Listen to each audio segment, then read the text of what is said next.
Diabetes Connections is brought to you by Dario Health. Manage your blood glucose levels, increase your possibilities. By Gvoke Hypopen, the first premixed auto-injector for very low blood sugar. And by Dexcom, help make knowledge your superpower with the Dexcom G6 continuous glucose monitoring system.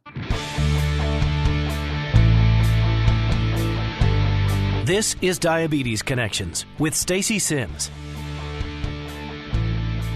This week, you've likely seen the story of a high school swimmer with diabetes told he can't compete at the state championships because of his CGM's medical tape.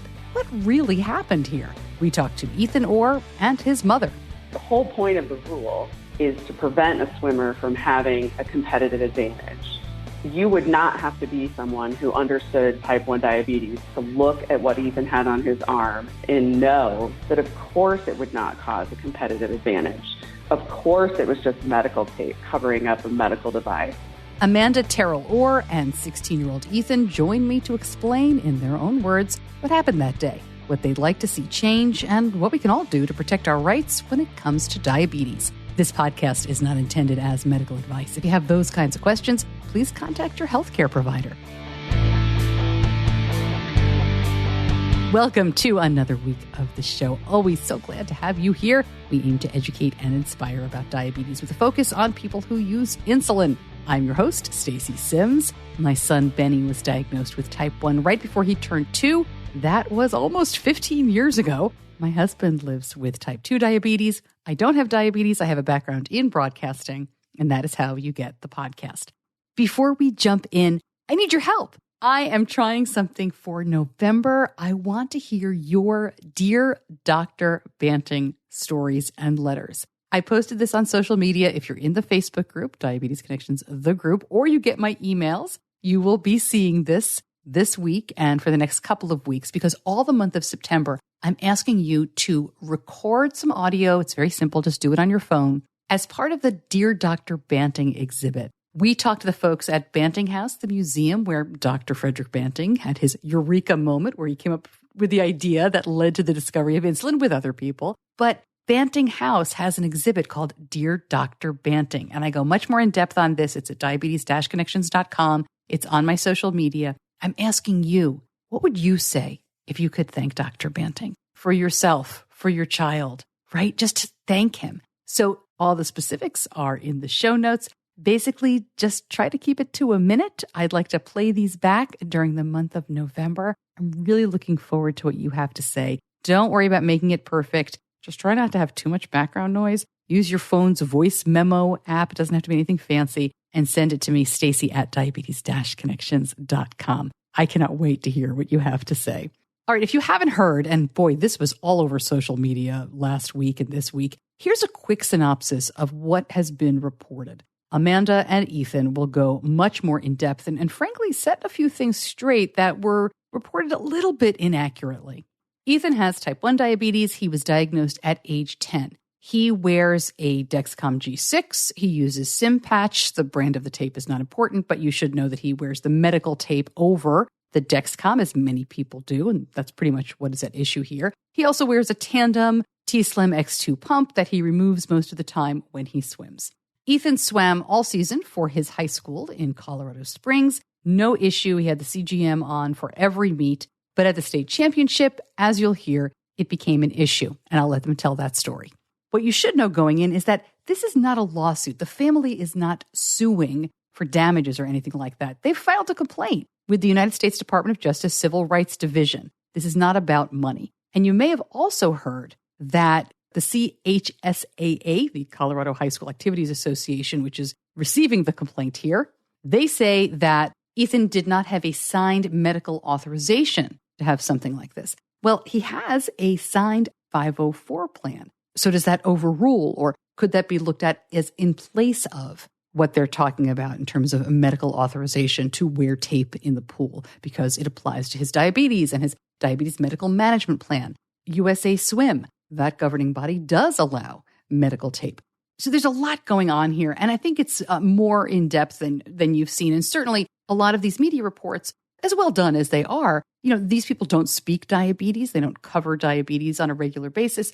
So I was really excited that Amanda and Ethan agreed to come on and share their story. where we could really kind of drill down and figure out what happened here. And more importantly to me, learn what we can all do to prepare our kids for sports and to kind of learn what we can all do to stand up for ourselves when it comes to diabetes, right? Okay, so quick housekeeping note. I'm nosy. I like to talk to people. So we set the table for a while here. I talk about his diagnosis story, how he adjusted to swimming, all that kind of stuff. So if you're just here for the lawsuit stuff, we don't talk about the actual swim meet until about 12 minutes into the interview. So you could go ahead and skip ahead. I'm not offended, but just know that there's some getting to know you stuff that happens before we talk about the nitty gritty. All right. Diabetes Connections is brought to you by Gvoke Hypopen. And when you have diabetes and use insulin, low blood sugar can happen when you don't expect it. That's why most of us carry fast-acting sugar, and in the case of very low blood sugar, why we carry emergency glucagon.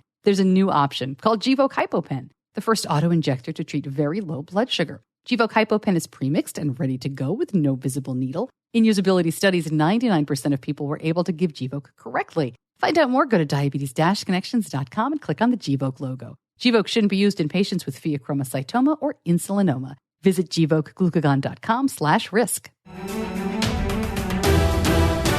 Amanda and Ethan, thank you so much. We did this on short notice. I really appreciate you coming on and sharing your story. You're welcome. Thank you for having us. Yeah, thank you. And Ethan, you got up pretty early to do this. I'm East Coast and you're West Coast, so I appreciate that very much. Yeah, well, it's all good. Well, let's back up a little bit before we jump into what happened here and the lawsuit and everything. Amanda, let me start with you. Tell me your diagnosis story. Sure. So Ethan was 10 when he was diagnosed. And our diagnosis story, I think, is fairly typical of other people. We had noticed, Ethan's teachers had noticed, and we had noticed that he was going to the bathroom way more than usual. So I took him to his pediatrician and expressed some concern about that. Didn't really know what might be happening. They did a test of his urine, and it didn't show any kinds of problems with sugar or ketones or anything like that. So we just sort of stopped at that point. And then, weeks go by and this is still happening. We went on a small vacation and Ethan drank all the bottled water that we had and was still going to the bathroom all the time. And then the day before Easter that year, Ethan had been kind of wrestling with a friend and he started to be short of breath. And he also felt really like something was wrong. So the morning of Easter, we wake up and I look in his mouth and I see white spots in his mouth. And I say to him, it's time. We need to go to urgent care. So in the back of my mind, this whole time has been some education that I saw on a friend's Facebook post about type 1 diabetes. Her son has type 1 and she always posts educational information. And so in the back of my mind, I was thinking, I wonder if the test, whatever they did at the pediatrician, was wrong. So we go to urgent care. They test him for strep throat, of course. And then I mention to the doctor that I'm concerned because of these other symptoms. The doctor, of course, has someone test his blood sugar. And luckily, for him, it wasn't extremely high. He wasn't in DKA. But urgent care at that time sent us directly to the hospital. So Ethan really stayed a day in the hospital. And the next morning, we were able to connect with the Barbara Davis Center, part of Children's Hospital in Colorado. It's an excellent place for treatment of kids with type 1. So we were able to go there and immediately start connecting with resources and other families. And of course, like everyone after diagnosis, drinking from the fire hose to try to figure out how are we going to live in this new life. Ethan, what do you remember of that time? I remember during the before with all the symptoms that I would wake up in the middle of the night, to use the restroom. I didn't know what diabetes was immediately in the car. So Mom was tearing up a little bit on our way to the hospital. And she, what did I ask? I asked, what is diabetes, blah, blah, blah. And she was like, well, you're going to be getting quite a few shots a day. I was like, oh, what? No. I thought she was kidding at first because I've never heard of something like that. At the beginning, I was just in shock a little bit. But then, I slowly edged in. I was like, oh, everything's going to be good. Nothing's going to change too much. I don't want to fast forward too much as we're getting to, the news story here. But You're 16 now. So over those 6 years, obviously you play sports. Did things kind of go to a better place? Do you feel like you guys managed it pretty well? Right when I got diabetes, I was still competing swimming-wise, and I was trying to swim for the Colorado Torpedoes in Manitou. At the time, I had my CGM, but it didn't work in the water. It was a different type of CGM, so my phone couldn't connect. And I was in a spot where I was close to my honeymoon period, and so we had way too many troubles, dangerous troubles trying to be able to swim that year. So I ended up just pulling out. We made a family decision. It was too dangerous because I couldn't feel my blood when I went low or high or anything like that. It would have been low. This year, at the beginning of the season, we had a little bit of a problem. Not a little. There was a big problem at the beginning of the season because my body wasn't ready and adjusted for stuff like that. So I had a lot of very, very bad lows during swim practice for about a month. And then it finally picked up and I was completely fine after that. And I was able to swim very well with the rest of it without blood sugar issues. Amanda, let me switch over to you. Tell me about that experience, because I know with my son, first of all, he changes sports every couple of years, which is bananas because we figure it out and then he moves on. Mm-hmm, so what was swimming like? Yep, I hear you.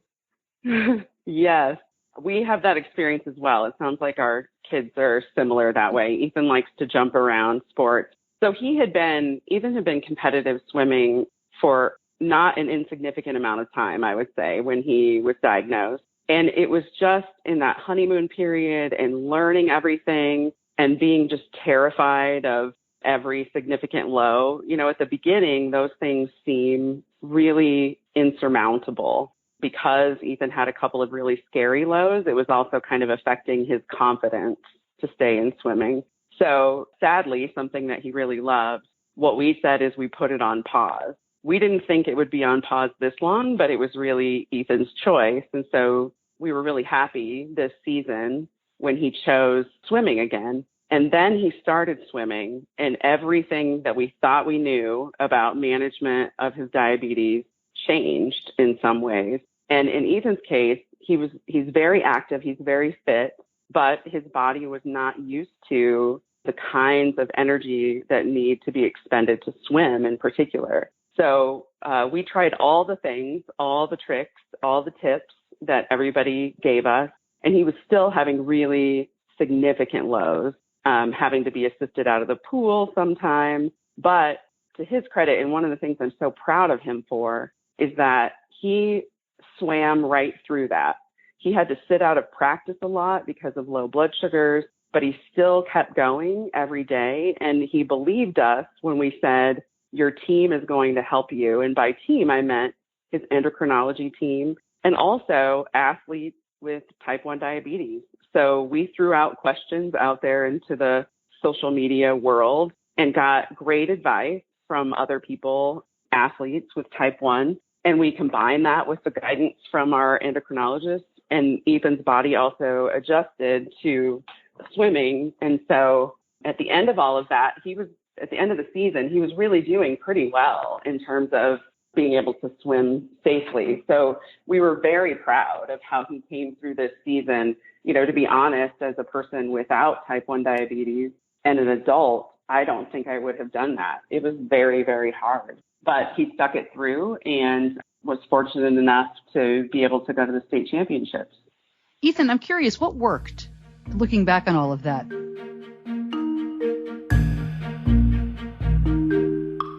Right back to Ethan answering my question. But first, Diabetes Connections is brought to you by Dario Health.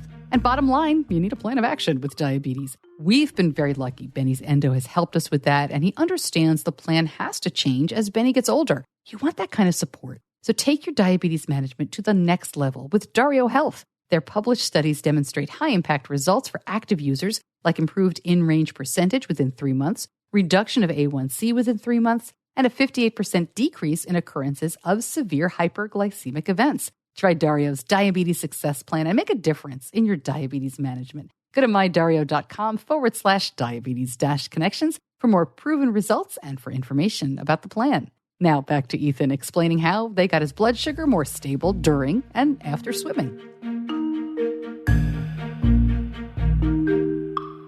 So, to be honest, the only reason it worked, my body got adjusted. At the beginning of it, I would have to take 7 juices, maybe per practice, 8, like during the entire thing. Not like at one point, but like throughout of like a 1 hour practice. It was really bad. But something that we did is I had gummies, like little energy gels. Yeah, it's like the glucose gels.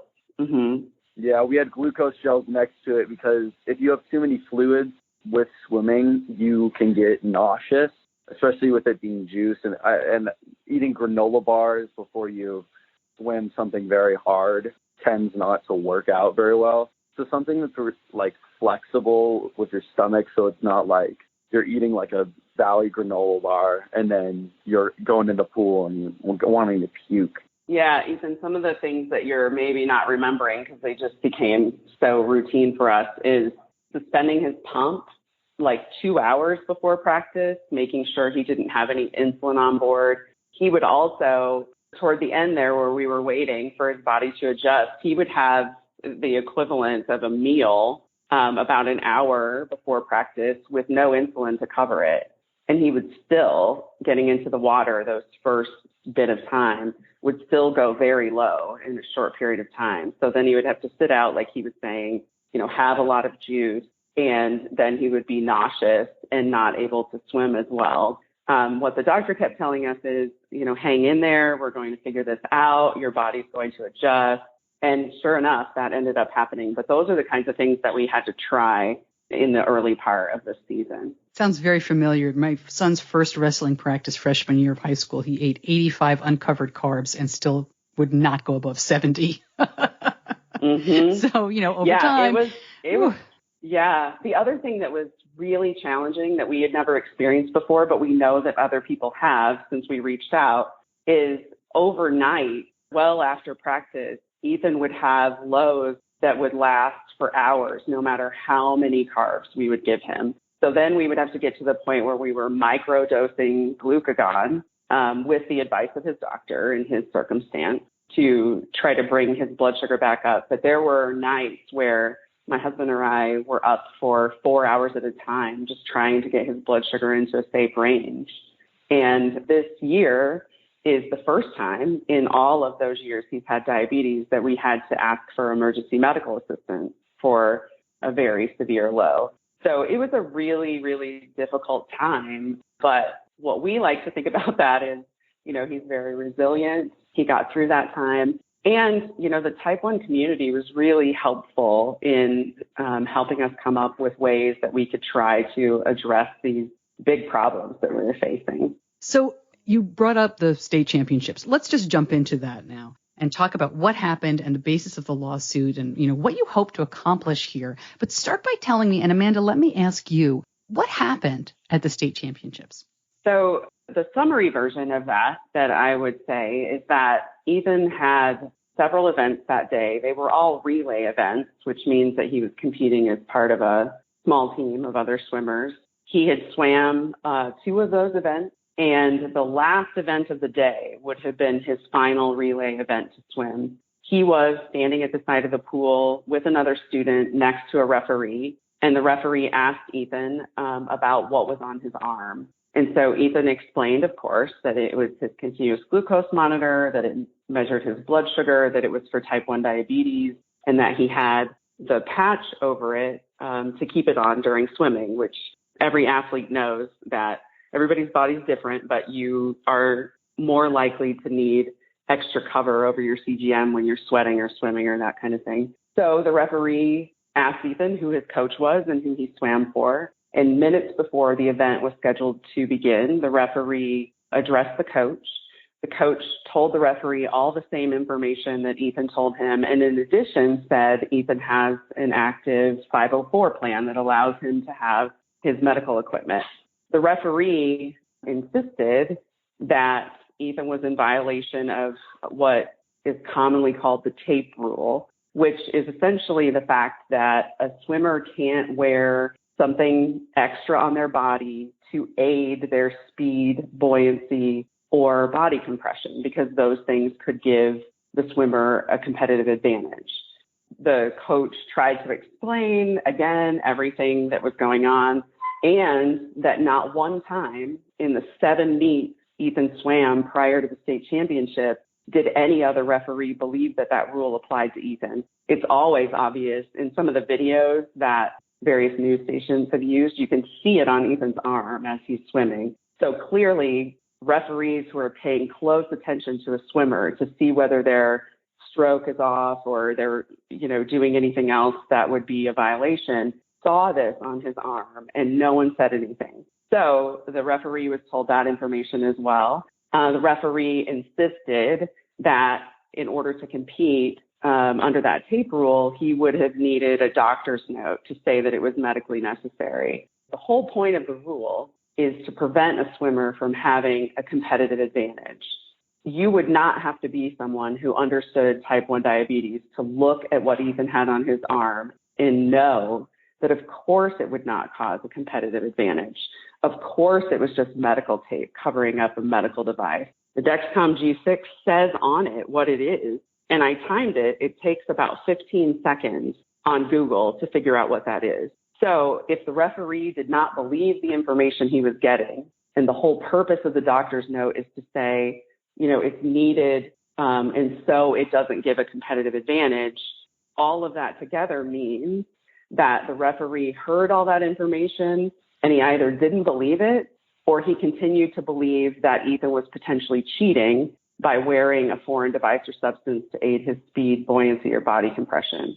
So at that time, the referee said that Ethan was not going to be allowed to swim. One of the important things that has happened in the news that I know the governing body is having trouble with is the use of the term disqualification.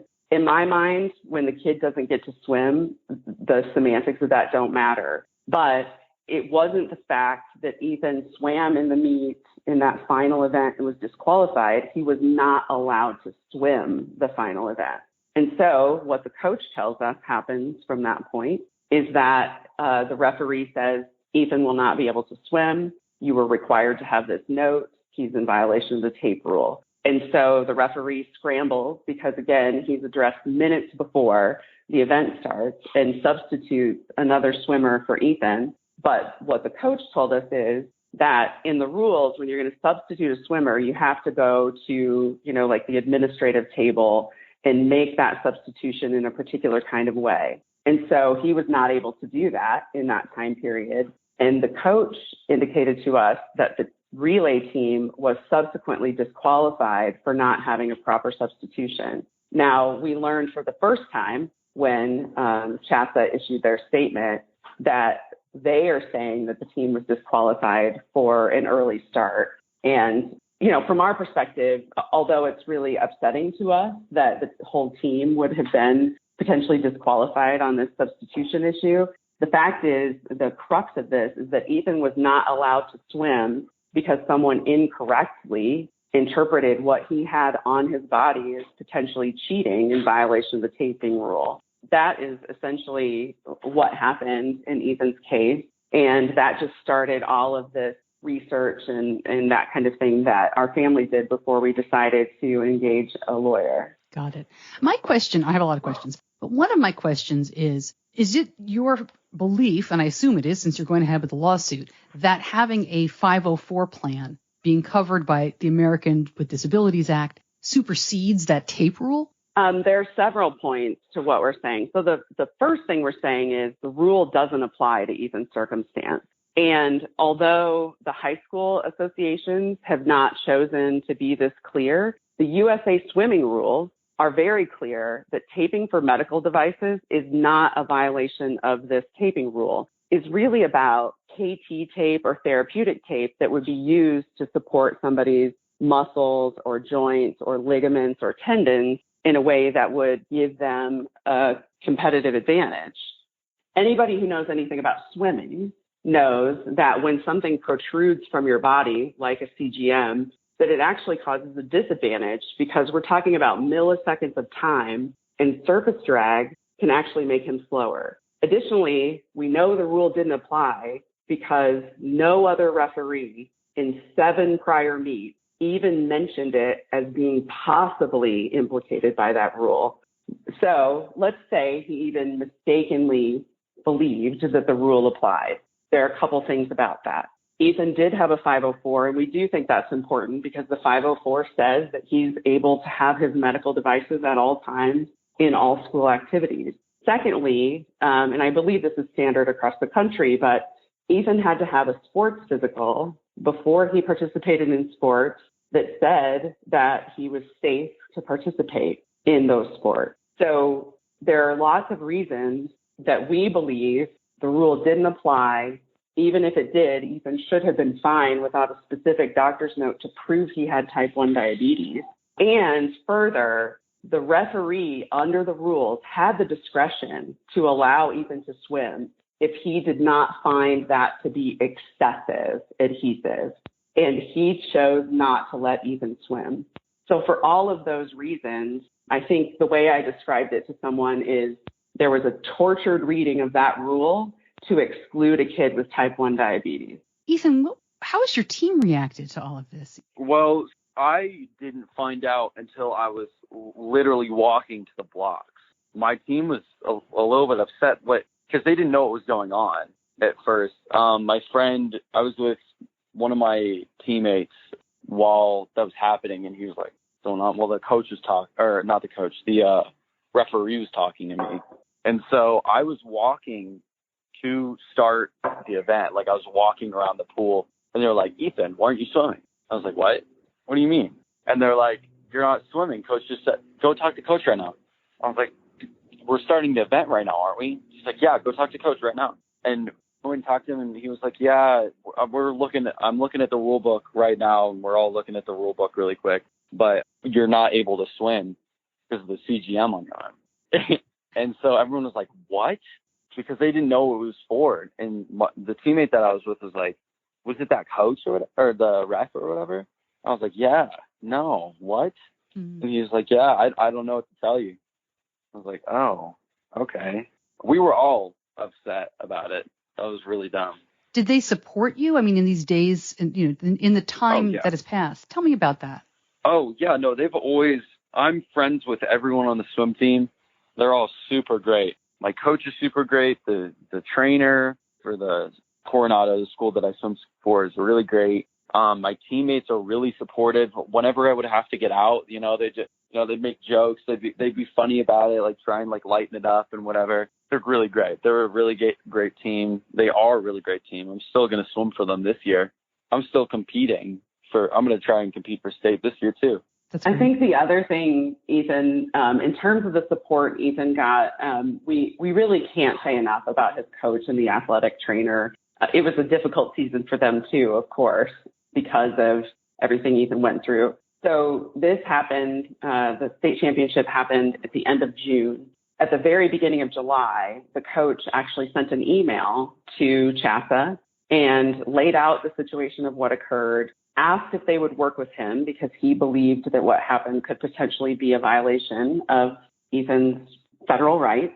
And I spoke with the coach kind of throughout that time, but at the end of July, I spoke with him more in depth, and I really wanted to know what kind of response he had received.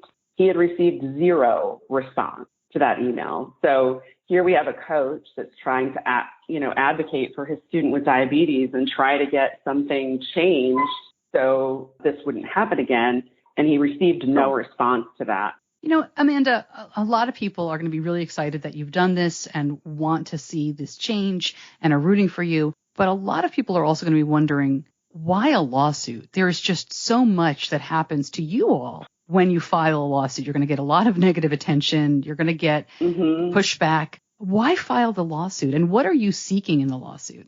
So I'm glad that you raised that. That's one of the points that is confusing to people. We actually have not filed a lawsuit. We filed a complaint with the Department of Justice alleging a civil rights violation. So that process is a different kind of process. That's not about monetary gain for anyone. That process is about the Department of Justice investigating whether or not there was a violation of Ethan's civil rights, and if so, what kind of oversight is necessary over the governing body so that athletes with disabilities don't experience those kind of violations. So it's essentially a mechanism to enforce oversight and change, but not a mechanism whereby we would receive any funds whatsoever. Our lawyer is doing this pro bono. If we were to file a lawsuit, that would be a different circumstance, but it isn't our goal to get money out of this situation. Our goal has several parts to it. The main part of it is both the national and the state rules need to get with the times and make the kind of changes that USA Swimming has made that makes it clear that taping of a medical device is not cheating. That is the primary thing that we need to see. I also truly believe that CHASA, in their rulemaking process, needs to include the voice of athletes with disabilities or people who have a lot of familiarity with those areas. I think that would help give voice to some of these areas where they clearly have not educated themselves. And I just think that voice is so important. So those are a couple of the main things that we're trying to get accomplished here. And, in general, the governing body had the opportunity to say, we really care about this. We want to work with these folks to try to make change. We had one referee interpret it this way. This isn't what we believe as a system. But their statement, you can see, is clear that they believe that discriminatory reading of that rule is the right reading of the rule. So we need some help from Department of Justice or other avenues to force the issue to get them to change. What kind of tape do you use? Do you mind? I mean, you can share a brand name or just, because there's so many different overlays for the Dexcom. I'm curious what it looks like. He was wearing the SIM patch. Got it. And one of the things that I've been saying to people, if they're not swimmers or athletes, they don't necessarily understand the difference between like KT tape or therapeutic tape and that. Right. But as you know, and as other people who use those overlay patches know, that patch was specifically, exclusively, and obviously designed for that purpose. It has a perfect cutout made for the exact model of CGM that you have. And it's clearly, obviously, just holding that device on. So anyone who looks at the SIM patch or any other similar kind of patch can easily understand what it's there to do and understand that it's not there to aid his speed, buoyancy, or body compression. It can't do any of those things. And it's clear that it can't when you look at it. Ethan, you've said you're going to start swimming again. You want to make it to the States again. Why? This has got to be very disruptive to you. This can't be a fun thing to be going through. Tell me why you like swimming. It's one of the hardest sports for you to be able to do. I really enjoy the individuality, but also how you work as a team. I mean, no matter what, the points that you get for individually swimming impact the entire team in deciding if you win or lose the meet or event or competition, whatever competition. I really love swimming. I've always loved swimming, but once I got diabetes, we couldn't manage it properly with it being safe. But nowadays I can, and I totally love to pursue it. I feel like it's great for the body. It's great in general, and just to get your mind off of whatever. I mean, I think it's just an amazing sport, and I love to pursue it. So even if we've had troubles, hopefully we shouldn't have those same troubles. If we get the rule change that we need and want, then I shouldn't have the problem, and I can swim and still compete. I don't hate CHASA or anything like that. I just want some rule change, Before I let you go, Amanda, let me ask you, look, I saw this story on social media. I feel like it's been in every diabetes Facebook group. Obviously, it was local television and got picked up by national media. What's the response been like for you? What I want to focus on is the positive first, because that is the overwhelming majority of response we've gotten. We've just received so much support. We've received support from JDRF. We've received some support from Team Novo Nordisk. We've received support. We were contacted by Dexcom. So all of those are good, but also the heartfelt messages that we've received from other parents of athletes with type 1 have been moving and have really helped support us through a time. We're getting the kind of attention that we did not expect from this. We expected that we would file something, that our lawyer would do a press release, and a couple of local channels would be interested, and then we would just wait and see what happened. This has been way more of a response than we expected, and the vast majority of that response has been positive and supportive. But as we know in the public domain, there are always people who don't think about the consequences of what they say on real people, and they come after, a 16-year-old in their comments. And so early on, our lawyer told us, don't read the comments, and that was really great advice. So now we basically just engage with people who have commented on, like a diabetes Facebook post or some other kind of social that's from folks who understand this better. And, we've kind of asked those people who are supporting us, if they're reading the comments, they can address those issues. They can address people who are trolling us. And that would be really helpful to us because we just can't be beat up that way. But I also think CHASA's response was very disappointing to us. And it felt like they were minimizing, denying, and blaming. And they had the opportunity to look at this much differently in a way that was geared toward change that could allow student participation. And they chose not to do that. It felt like backlash to us that they chose to respond in that way. But by and large, boy, we really appreciate all the support we're getting. It's really the fuel that keeps us going because this is hard. It's really hard to be in the spotlight this way. And Ethan made this choice himself about whether we were going to do this after a lot of research. And so it's wonderful when people support him and say, thank you, Ethan, for doing this, and lift him up around his struggle. That has just been wonderful. Ethan, I'll let you have the last word here. When you hear your mom say all this stuff, like what's going through your head? Did you think it would get to this point where it's nationwide? Honestly, no. I was surprised that it got really big, really quick. I was not expecting that at all. So I'm really happy that people are supporting it. Well, thank you so much for joining me. Keep us posted. Love to know how this moves forward and plays out. But thanks for explaining. And, we wish you all the best. Thank you both. Thank you so much for having us.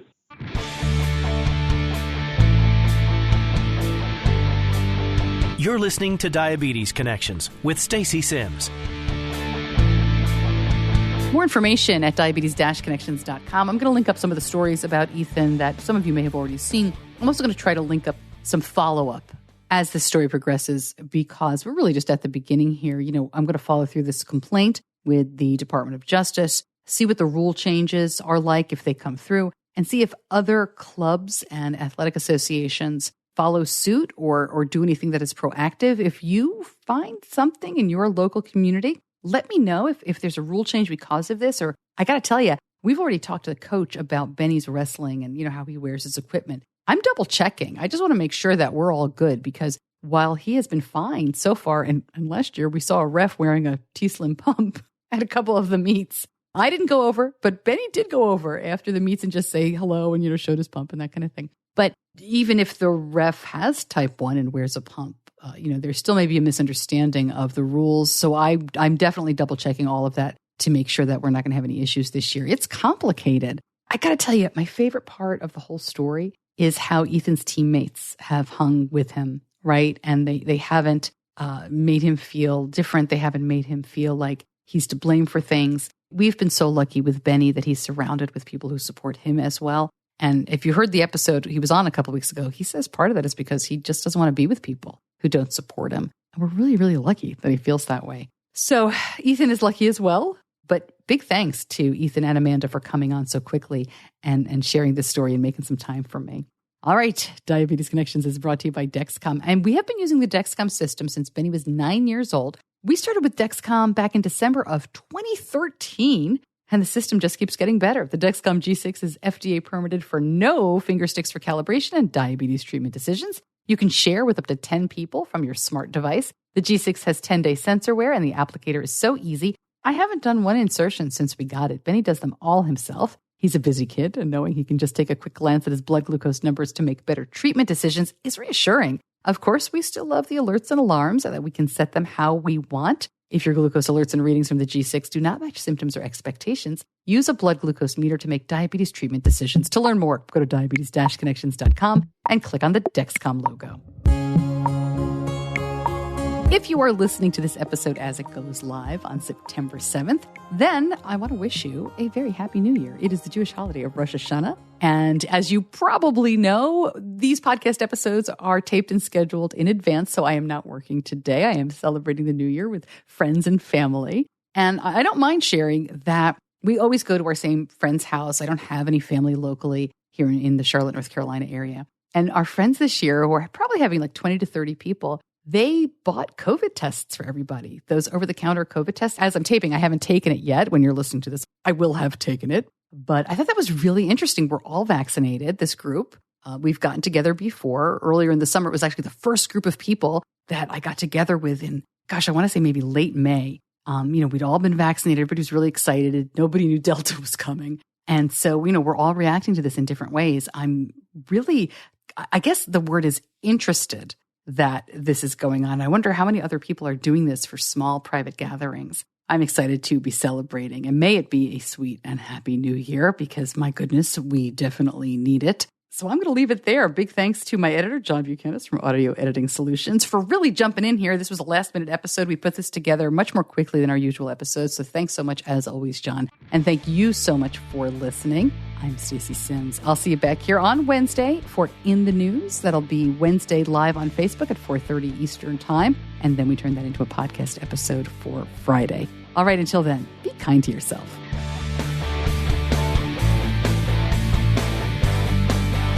Diabetes Connections is a production of Stacey Simms Media. All rights reserved, all wrongs avenged.